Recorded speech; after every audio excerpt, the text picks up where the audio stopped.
Hi guys, hindi ko alam kung maririnig nyo yung sasabihin ko. Magbablog ako 1 AM. Ayan, nandito ako sa Manila Memorial Park, Dasmariñas. So 1 AM na ng umaga. Grabe, 1 AM na ng umaga. November 1 na actually. So itong nangyayari ngayon guys, nandito ako, nagbabantay ako ng bulaklak. Part-time job. Ayan guys. So yan, halos lahat yan dyan is mga pwesto, mga bulaklak dyan. So ito tayo. Ayan ang Manila Memorial. So kita nyo guys, may mga taong pumapasok pa dyan. Grabe ang ingay ng sasakyan. So may mga taong pumapasok pa dyan sa loob sa Manila Memorial ng hating gabi. Oo, hating gabi. So halos mag-uumaga na. So ganun pala dito, no, sa Manila.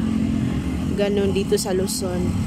So wala na silang oras na ini-schedule kung anong oras sila pupunta dito sa mga puntod ng mga yumao kasi mamayang umaga hanggang hapon or hanggang gabi. So actually siguro maraming tao. So abangan nyo yung aking mga upload video dito.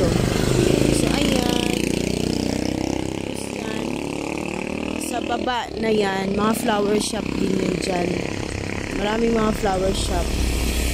So dito ang lalaki ng mga sasakyan ng mga dumadaan, mga truck ang dumadaan. Kaya ano ang usok nito?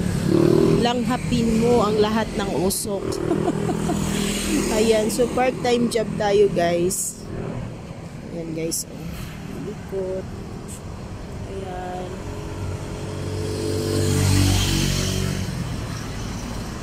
So okay pa ang face natin.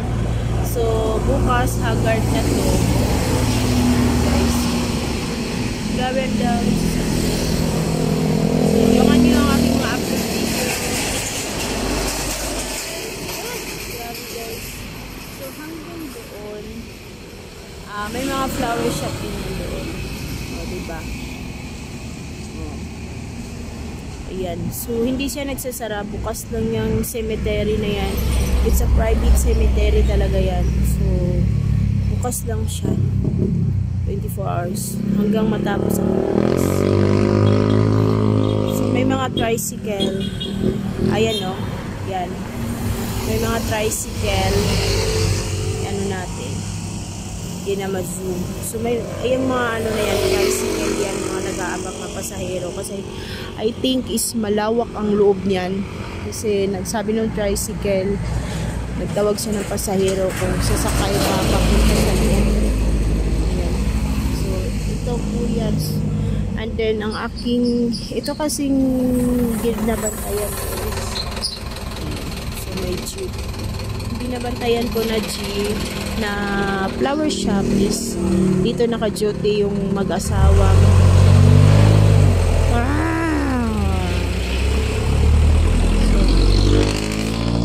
Ikot tayo muli. So ito kasi dito guys, binabantayan ito ng aking tito.